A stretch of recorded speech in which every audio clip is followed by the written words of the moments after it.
And we are live. Welcome, mystery and thriller fans. I'm your on-air host, and I am so excited to welcome back to the show for the second year in a row, #1 New York Times bestselling author, Lee Goldberg, here to tell us all about his brand new Eve Ronin book, Eve Numero Trace, Gated Prey. Lee Goldberg, welcome back. Tell us about this book. I'm glad you have me back because you told me I'm the only person who's ever used the word testicle in an interview with you, and that you're going to ban me for life. So I guess you've changed your mind, and it's okay now for me to use testicle in every description about the book.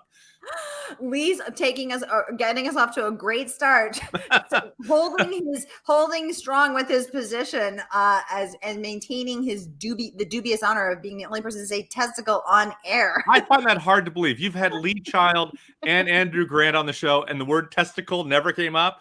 I think you have my brother come up, and he says hi testicle whenever he says hi to anybody. So it's astonishing to me.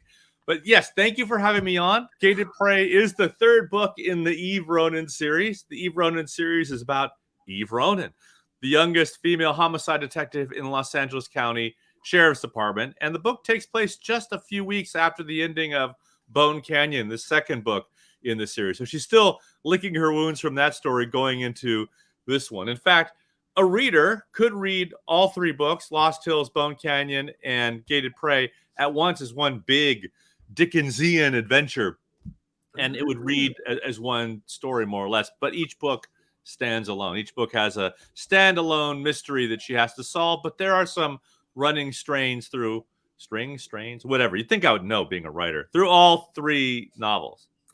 Ooh, so this is Eve number 3, but they can be read in any order? They can be read in any order.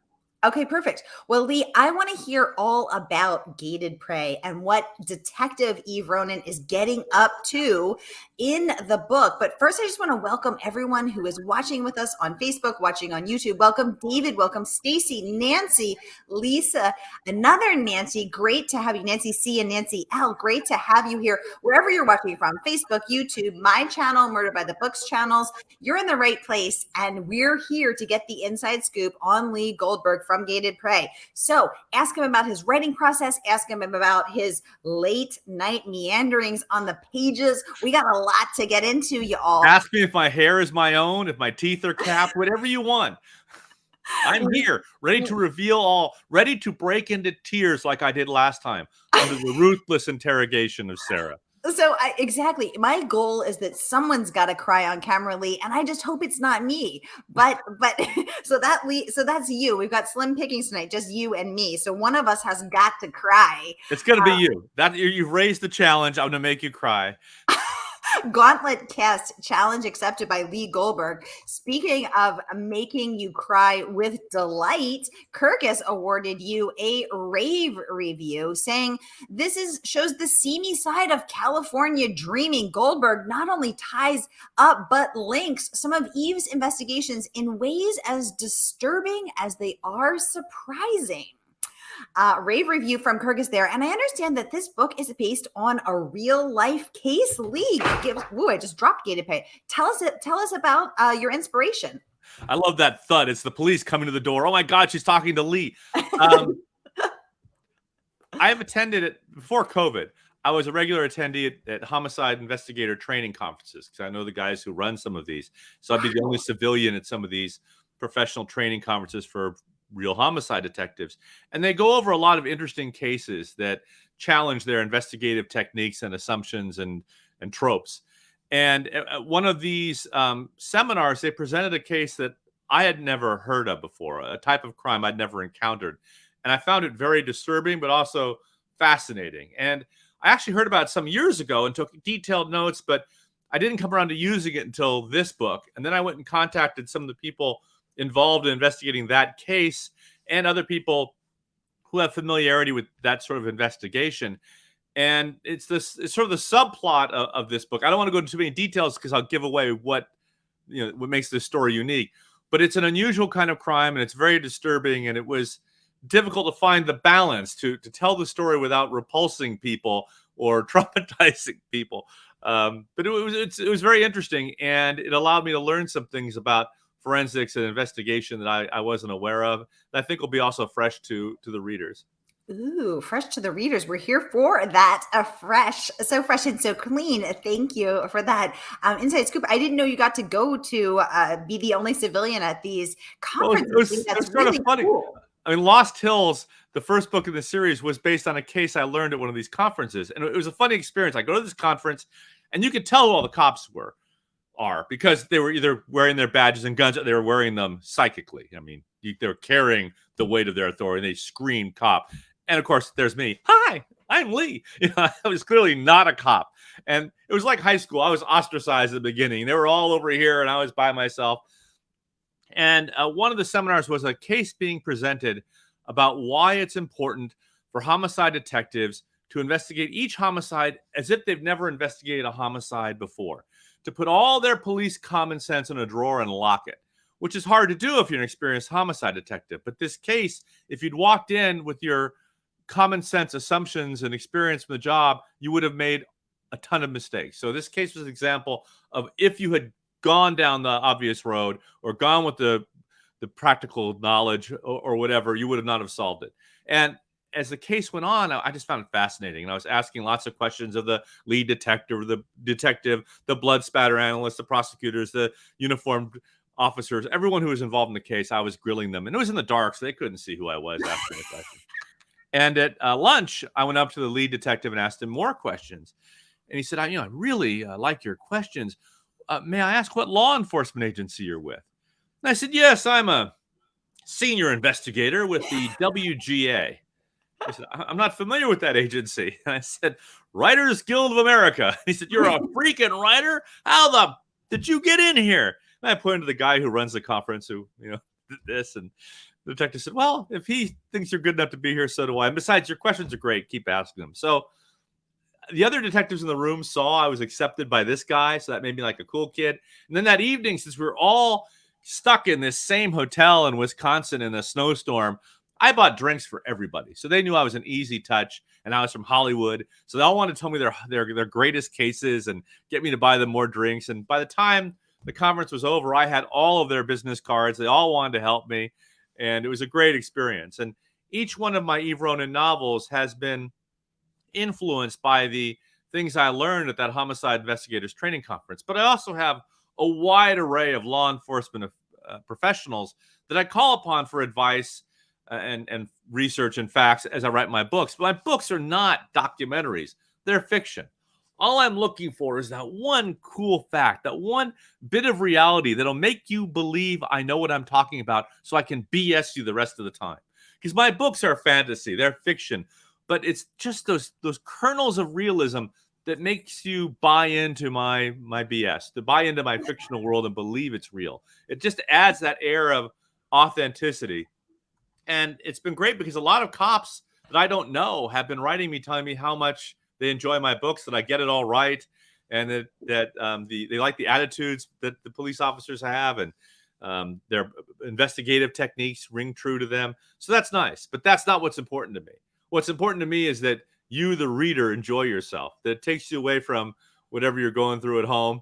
Like if you're like me, I don't know if you can hear it, but I had a flood in my house the other night. A pipe broke, so our kitchen was gutted. We've got dehumidifiers and fans blowing.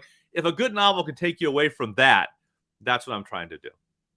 Okay, so if any of our kitchens flood, God then forbid, buy my book right away. wood. The insurance company should provide that for you as part of your homeowner's policy. Oh my if gosh, if totally. shit happens, you get a Goldberg book. Exactly. Enclosed, please find your insurance policy and one copy of Gated Prey.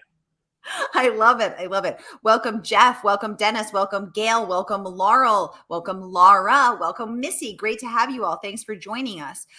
Lee, how do you, when you said that a lot of cops are writing to you saying you got it right, but you don't really care about that. You want to make sure that the readers are enjoying it. How do you bowl it down the middle of the lane where you're both getting it right and knowing that you're entertaining the readers? Do you have that, yes, I nailed it feeling? Or are you kind of touchy feely? Do you guys like it out there? Tap, tap, is this thing on? What's the vibe of you Oh as no, the author? I'm a complete hack and a fraud. I'm convinced that everything I write will reveal me as the talentless person I know that I am. I just ask myself if I'm entertained. I write the best story I can with the most vivid characters I can, and I hope to God this isn't the book that finally destroys my career and reveals who I really am, which is a talentless hack who's been just treading water all these years. So no, I'm riven with insecurity. I don't know what's going to work and what's not going to work. I just hope that what entertains me and holds my attention while I'm writing will hold the reader. But I do listen to. I don't say I listen to critics, but I pay some attention. I mean, if, for instance, there's a character in this series, Duncan Pavone, Eve's older partner who's about to retire. In the first book, I can't remember how many days he has left till he retires. And to be honest, my plan was not to have him back. And readers and critics loved him so much that, okay, I'll have the next book take place just a few days after the first one, so I can bring him back. And then even more people like, you can't lose Duncan. It's like, oh God. So the third book now is just a few days after the second one, and I'm still getting it. If you lose Duncan, you lose me as a reader. So you guys have to see what happens in book number 4, Movie Land, out in June, to see how I resolve that issue. But in that regard, I am very much listening to my readers and to critics. I'm not sending Duncan off into the sunset because readers just love the relationship between those two characters, and that was a surprise to me. I had really seen him as one of many partners she might have over the course of her early career. But the relationship just struck, the father-daughter sort of relationship just struck a chord with readers that was so strong that I'd be committing literary malpractice if I didn't listen to it. Wow. Why do you think so 25 books from now, Duncan will be in a walker, but just He'll be in a walker still doing it. Well, he'll be in her life. He may not still be her partner, but by book 25. But I think readers respond to there's a father-daughter relationship, but also kind of a brother-sister one. But there's no question of any romance or any of that. And they're two very different people. He's a guy at the end of his career who's seen it all, who's about to walk out the door, who lost interest in his job. And in comes a newbie who doesn't deserve her job, doesn't deserve her badge, has no experience, but has an innate skill that hasn't yet been honed. And he's kind of helping her hone it. But he also undercuts a lot of her issues with humor and heart. And in some ways, he's the voice of the audience. When she's doing something really stupid, he tells her, or when she's doing something that's suicidal or whatever, he tells her. And I think in some regards, he adds humanity. He's married. He has kids. He's not the typical middle-aged cop that you see in these kinds of police procedurals. He's not alcoholic. If he has a problem, it's that he eats too much. He's fat and he likes food, but it's not that he's got a secret addiction. He's sleeping with a hooker, or he's haunted by the serial killer who slaughtered his family, or he's got flashbacks from Nam. None of this stuff. He's basically a guy who found a way to balance family and career, and he's trying to teach Eve, who's going to burn out real soon if she keeps on her current path. Oh my gosh, I love it. Well, as someone who loves food, it shows. You're gigantic. You are morbidly obese. Have you thought about yoga or something? I'll put them on my post-quarantine goal list there, Lee. Thank you. Melissa Watson saying, hi, Sarah and Lee. Hey, Melissa, thanks for joining us all the way from Australia, the land down under. Great to have you with us tonight. I love Australia. In fact, I was going to set a book there that fell through, but I went there on a trip, and I went to Sydney and Brisbane and Tasmania, and I just loved it. I love Australia too. I actually used to live in Brisbane. It's so great there. Welcome, Melody. Welcome, Shelly, Antonio, Ali, Fariha, Ayo, Jeff. Welcome, everybody. So great to have you here. If you've been here before, you know the drill. And if you're new, we're so delighted to have you. If you have any questions for Lee, you don't have to wait till the end. You can get them going in the chat right now. This is your time to talk to this #1 New York Times bestselling author. Ask him anything. I'm glad you're impressed by that #1 New York Times bestselling author bit, because my wife isn't. It's like, hey, #1 best-selling author. The laundry doesn't get upstairs by itself. Hey, #1 New York Times best-selling author. Would it kill you to put the toilet seat down? I get no love here about that. Though it's funny, I'll name drop a little bit. I wrote a script years ago that was optioned for a film, and Kevin Costner was going to star, and I spent a lot of time with Kevin Costner. The movie didn't get made, but we spent a lot of time together working on the script. And one day we were together, and I said, "So what was it like when you were named sexiest man alive?" And he said, "Didn't mean a thing in my house. Hey, sexiest man alive. Would it kill you to put the milk back in the refrigerator?"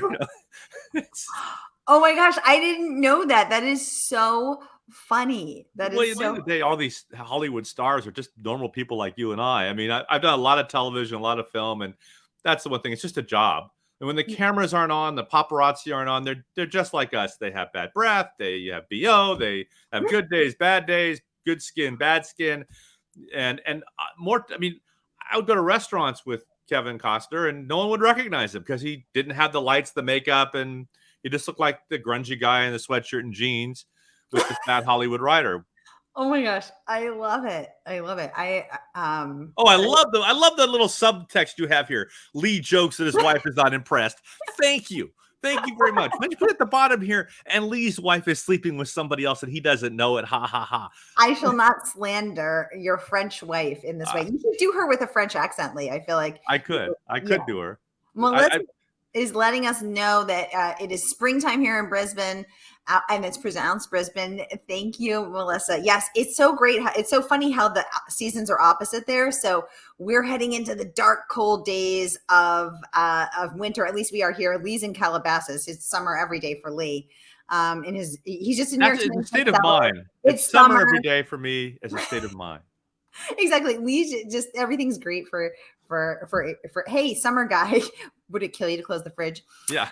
Lee, Mystery and Suspense magazine also gave you a rave review saying that this is a great series. Eve Ronin continues to dazzle and show her gritty side as she progresses in the LA Sheriff's Department. Let's talk about her progressing. How do you start to think about developing her as a character? How are you making sure that you're moving her forward in a believable way, relatable way, and entertaining way? That can't be easy. Well, one of the things I love about this character is that she is flawed, that she doesn't know it all, that she doesn't have the experience, and she makes huge mistakes. I am bored reading books where the hero is always right, always one step ahead of everybody else, a deductive genius, and doesn't make missteps, doesn't get blinded by his own arrogance or her own arrogance or the certitude that they're right about something.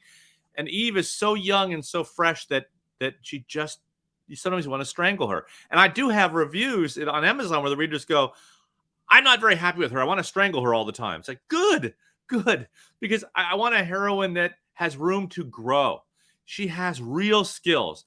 And she also can be a hypocrite. She says all the time that she's not political, yet she's clearly political. It's how she got her badge, by using politics. So I like the hypocrisy and inconsistencies in her character, because to me, that's what makes a character memorable and interesting and funny and dramatic and emotional. It makes me want to write about them, but also gives me stories to tell. It's boring if a character doesn't have those rough edges and weak spots and problems and irritations. And because the first 3 books take place over a period of, I think, 3 months altogether, she hasn't grown a lot. She's learned some painful lessons and is literally still carrying the bruises of the mistakes she made on the previous cases where she broke bones and was in accidents and whatnot. And she's still feeling the professional repercussions of things she's done and mistakes she's made, which is nice for me. And I think nice for the reader. And I think that's what makes Eve a fresh character. Plus, she's so young. She has so much growing to do in her personal life and in her professional life. And unlike other characters in these kinds of books, she doesn't have a deep, dark, haunted past. She's 25 years old. She barely has a past. She has a family. She has a mother. She has brothers and sisters. She has a life outside the sheriff's department, though she's not spending much time in that life, which is one of the things her partner keeps telling her. You can't just make it all about the job. You have a family. You have other things you need to concentrate on. So there's a long way for me to go with Eve. I mean, it'll be many books before she's Harry Bosch or John Rebus or or even Kinsey Milhone, someone who really knows her stuff and knows has learned to trust her instincts, because some of Eve's instincts are dead wrong. And Ooh. she even learns important lessons from bad guys. I won't give things away, but in one of the books, a bad guy criticizes her, and all his criticisms are right on. And her partner, Duncan, says, this guy was right when he told you X, Y, and Z. And she's like, but he was a killer. Yes, but killers aren't always 100% wrong. I mean, you can be a killer, but still have good advice about gardening. Whatever. So that's the other thing. I try to have fully rounded characters. Just because someone's bad in one aspect of their life doesn't mean they're evil all the way through their lives. And I also am a firm believer that there's humor in even the most tragic and sad situations. I find books that are humorless utterly unrealistic, because in my life, at least, even in the darkest times, there have been some humorous things that have happened. And I think that's true for all of us. I don't mean cracking one-liners like it's Seinfeld or something, but there's humor, and humor is also a release valve, and humor is also humanizing. And I think people relate more to people through humor than through pain. I think too many writers believe the more angst I give a character, the more misery, the more horror, the more the readers will relate to that character. I believe the opposite. The more warm and funny and relatable I make a character, the more readers will feel a tie to them. Oh, I love that perspective. That's so interesting, because I've never heard anyone really think through it or express it that clearly or like that, but it's so true. I feel like, there's all this kill your darlings, make them suffer, cram the suffering in and then let them crawl out of it. And that's character evolution or something. But I actually love this idea that that you're sharing, that actually humor and making her a little gentler, or as you said, a release valve. I love that idea. Then I'm going to keep doing it. I was thinking about scrapping it, but now after this interview, you've given me the confidence I need to stay the course. You're not a talentless hack. Okay, good. I'm glad to release that. Are you typing this stuff as fast as I say it? You're like quoting me immediately. That's amazing. I need you in my life doing subtext just when I'm having conversations at the grocery store. Hi, how are you? Lee really means he doesn't want to be talking to you. He wants out of this checkout line. You could just be my... I could narrate your life. Oh my gosh, I love it. This.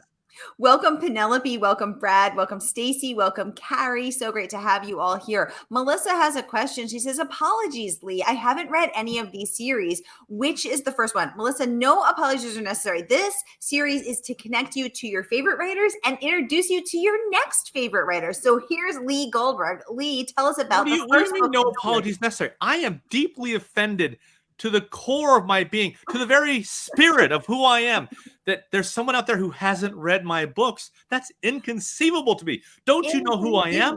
I wrote for the New Adventures of Flipper. How could you not have read me? Everyone knows me. No, you can read any book I've written. You could read Lost Hills. You could read true fiction. You could read the Adrian Monk mysteries that I wrote. I've written 40 books, and I'd be happy if you read any one of them. I mean, I think for me, from what I've heard, the books that have gotten people into, that have been gateway drugs into reading my books, have been true fiction. A book I wrote called The Walk, about a guy who's stuck in downtown LA when the big one hits and has to walk back to his gated community in Calabasas. And Lost Hills, the first book in the Eve Ronin series. So give Melissa a little bit. So the first book in the Eve Ronin series is Lost Hills. Then next we have Bone Canyon. And now we have the third out. Gated Prey. Out now, Gated Prey. And you were saying earlier, Lee, that they don't have to be read in order. They can be read in either any way you find them. So I hope that answers your question. Melissa, let us know if you have any others. I'm just scrolling through, making sure I don't miss anything. Welcome, Carrie. Welcome, Elizabeth. Welcome, Becky. Welcome, Andrew. Great to have you all here. I'm going to steal a drink of vodka. Yeah, exactly. And I shall too. Lee, Steve Netter said that violent crimes and desperate criminals and homicide detectives, oh my, Lee Goldberg delivers an intriguing, fast-paced, and satisfying novel. do you have a favorite review? Were you like, oh yes, I feel seen by any review in particular, or are they all just music to your I'll ears? take any praise I can get from anybody.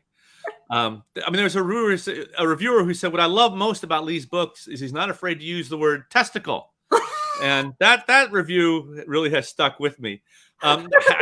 Anybody who likes my books is a review that sticks with me. I try not to read the reviews too much. My wife likes to read them to me, especially the critical ones. Ah, here's somebody who's not buying your crap. Oh, great, thank you, honey. She's French. I'm sorry.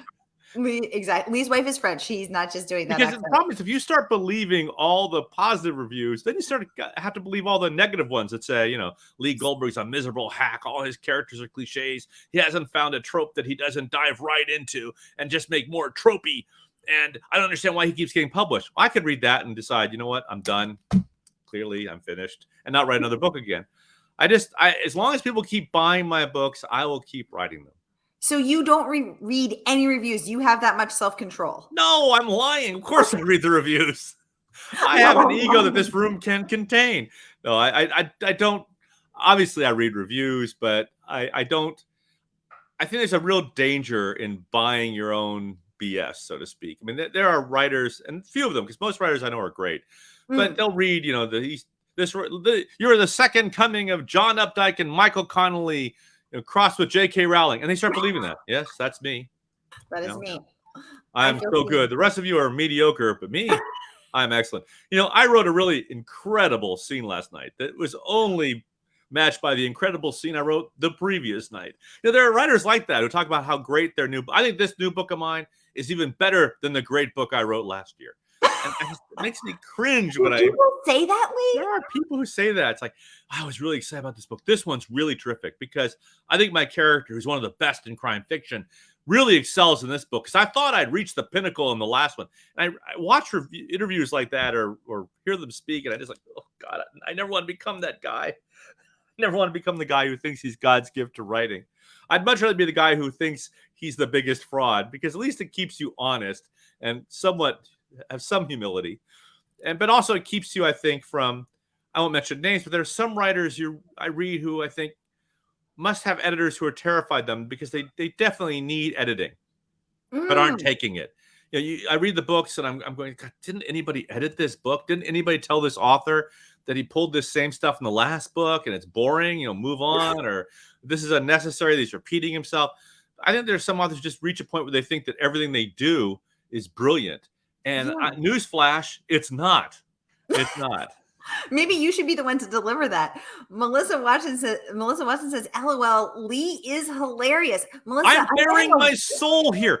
I am not trying to be funny. I'm trying to reach some understanding about my own inner frailty, and she's finding it funny. Well, I'm getting an ab workout. I'm laughing so hard, and my cheeks are actually starting to hurt. So I'm getting a face workout and an ab workout. So it's working well for me. Like, so as someone who does try to stay humble, but also keep doing it over and over and over again, making yourself better, evolving as a writer for over the course of 40 books, Lee, that is no small accomplishment. And also as someone who has a publishing company and edits and reviews the work of others, what do you think are the 3 or however many you think you need keys to really doing your best work, really performing, bringing it home as an author? I think that all stories must start with character. Okay. You can have the cleverest mystery in the world. Doesn't matter if your characters aren't interesting and well drawn. The key to a character, as I talked about earlier in talking about Eve, is conflict. You need a character who's got a lot of personal conflict. And that doesn't mean dying of cancer or haunted by a serial killer in their past. To me, those are cheap conflicts. Too many writers go the easy route. They're alcoholics, they're sex addicts, they're divorced and their wife was killed and by the serial killer he put away, whatever. I mean, find some real personality and interesting conflicts for your characters, and then create other characters around them who will exacerbate those conflicts or force your character to confront their demons and conflicts and insecurities, because that'll create humor, drama, and interesting storytelling. And I always think of the mystery in terms of how will it aggravate my character? How will it drive him or her to overcome a whole bunch of real obstacles and psychological and emotional obstacles within themselves. And then when I craft the story, I make sure that every scene moves the story forward or reveals character. If it doesn't, I cut it. I also make sure every scene has conflict. If there's no conflict in the scene, it goes. I also just hate exposition. I don't need to be told everything about a character on page one. Let it come out organically as the story happens. And if possible, let it come out through action and dialogue. Don't give me a giant Irving the Explainer in prose or force feed it to us in dialogue. Exposition is death. And too many writers are lazy and just go bleh with all this exposition or give you the internal monologue for the character to make up for the fact that nothing's happening in a scene. I can't tell you how many times I'll read a book where they tell me how clever and conflicted and all the troubles the character has and how philosophical the character is and witty and charming. And the first thing the character says in the scene is, "Hi, how are you? Can I have a cup of coffee, please?" Like, wait a minute. Where's that charismatic philosophical character you were telling me about? I should hear it in the dialogue. And also, the dialogue should be unique. If what the character is saying can be said by any other dialogue, it's bad. About any other dialogue, excuse me. If it can be said by any other character, it's bad dialogue. If you can't tell from the line that's being said which character said it, it's a bad line of dialogue 9 times out of 10. So those Ooh. things drive me as I'm writing. And I also outline. I don't have very detailed outlines, but I know who done it. I know what the clues are, and I basically know how I'm going to get there. That doesn't mean I won't change my mind, as I have obviously done many times. I call them living outlines because I finish my outline about 2 weeks before I finish my book because I'm always revising the outline to take into account the changes I'm making in the manuscript. One of my mentors, Stephen J. Cannell, who created the A-Team and the Rockford Files and a bunch of other wonderful shows, he talked about an outline this way. Nobody just gets in their car and starts driving. You get in your car and you know you're going to the grocery store or you're going to New York. And the way you get there is going to be you take the freeway, you're going to take Main Street, whatever. That doesn't mean you won't make a detour or something interesting might not happen to you on the way to the grocery store or to New York. But at least you know at the outset, here's where I'm going. Here's what my goal is and how I intend to get there. It doesn't mean that you won't change your mind along the way. And that's what the outline does for you. It means you're not making up the story as you sit down to write. And too often I read books where it's clear to me that the author is treading water, that he's waiting for the story to come to him and he's writing and writing and writing until he gets to it and then never goes back and cuts the crap that he did when he was treading water. And I see that more with successful writers than with amateurs. Because the successful writers apparently don't have someone saying, go back and cut that crap. Or they feel they're too good to recognize. They think my crap's gold. It's not. So that to me is important. And I wrote 5 books with Janet Ivanovich. And I thought now I'm going to sound like the guy I just described. I thought I was a pretty good writer. I thought I kind of knew what I was doing. But writing those 5 books with Janet, I learned so much. I thought I was a tight writer. She would take 2 pages of my crap and narrow it down to 2 lines that I wrote that said it all. It's like, why didn't I know that? The 2 lines were there.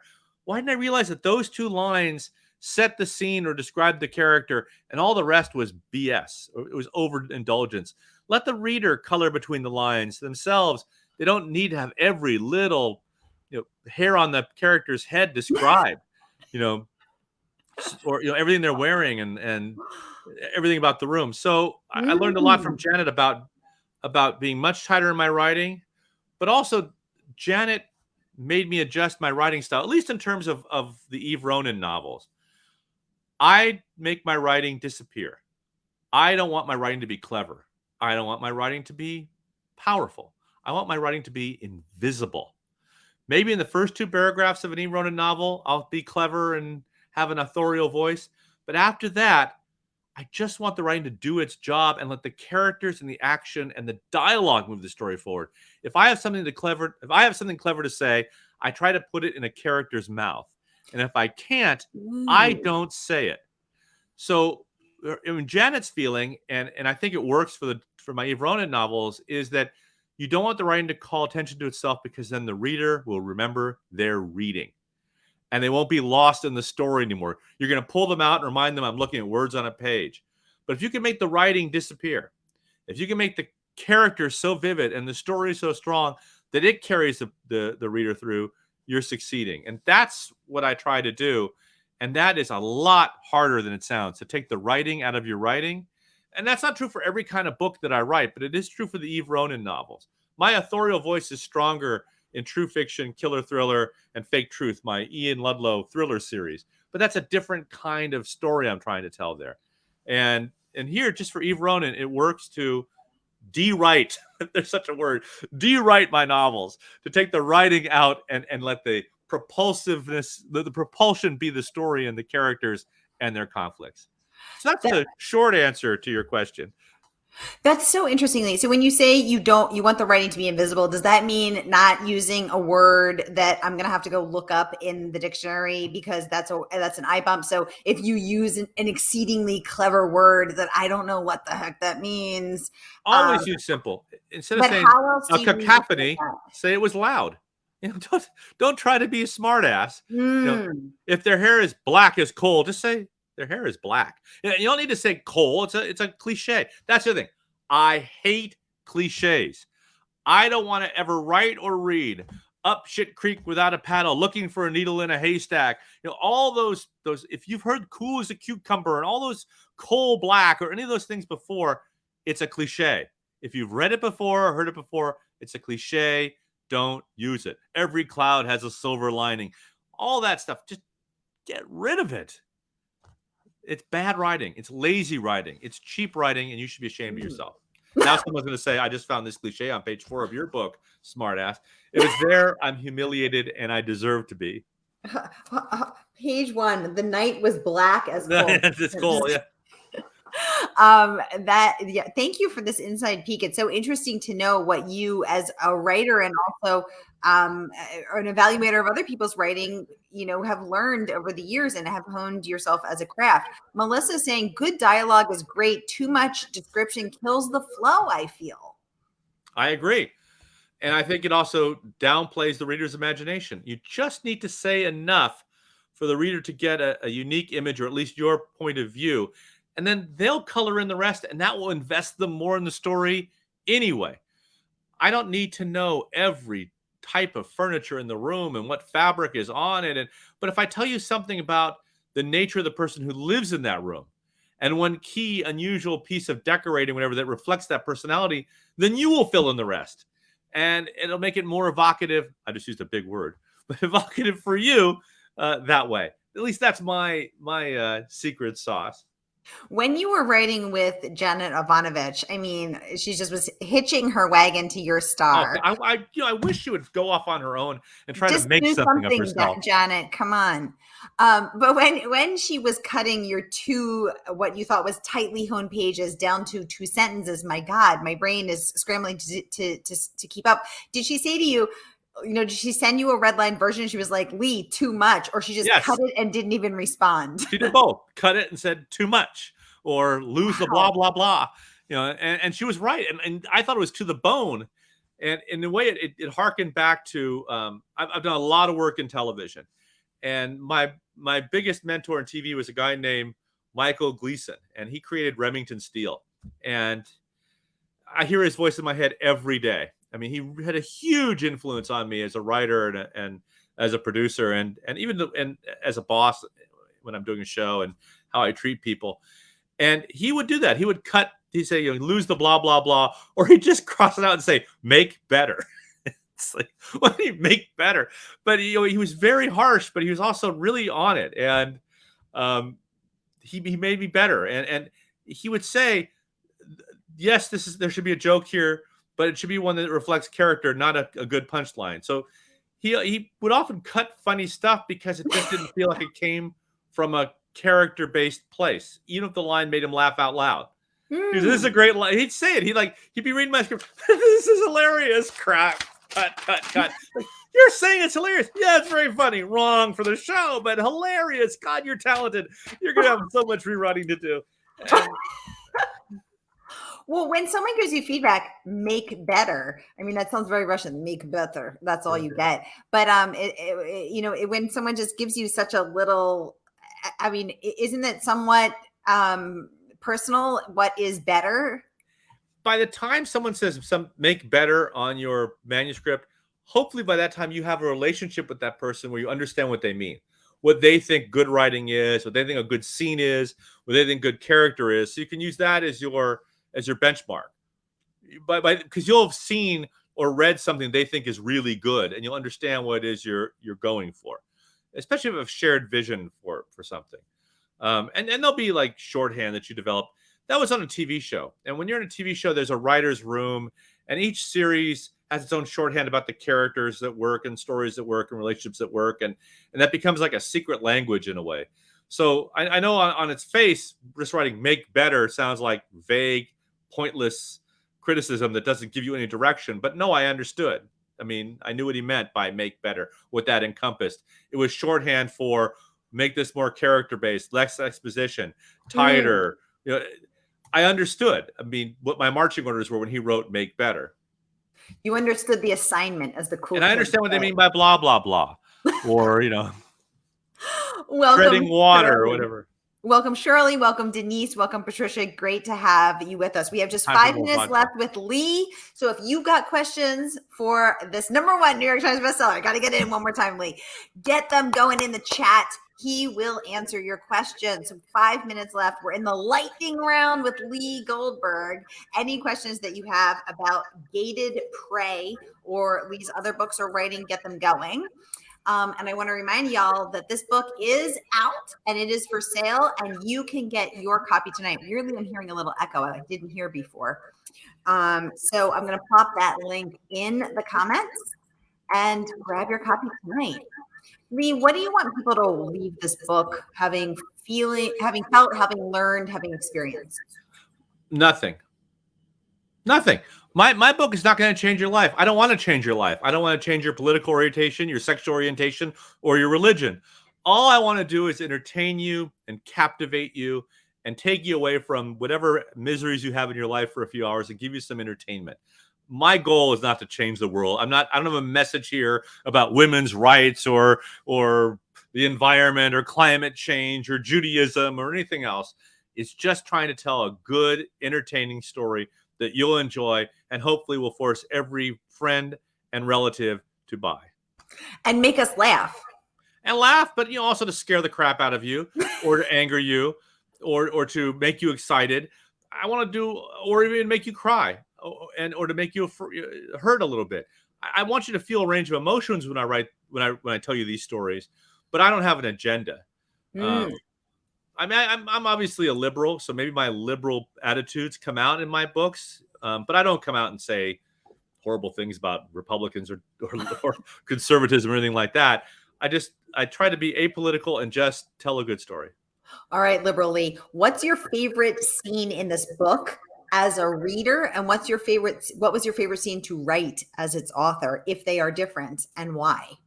Oh God, I wish you asked me that question ahead of time. I don't really have a favorite scene. I actually, the opening is a lot of fun because it's my hero and heroine in an undercover situation playing a rich father and his jailbait girlfriend. Oh, not a rich father, a rich guy and his jailbait girlfriend, and it's very opposite of their actual relationship. And it's a honey trap to try to get home invaders to rob their house while they're in it. And it's some role playing for the two of them. They're having a good time, and it's a different aspect of Eve and Duncan that we haven't seen before. And we do see Duncan in a different light in this book as well than we have in the previous books. We see he's capable of violence, and we see he's capable of, when necessary, being a really, really tough and maybe scary individual. And I think that's good. We're seeing some layers in Duncan that make it clear he's not just a comic foil for Eve. I've just lost you. I can't hear a word you're saying.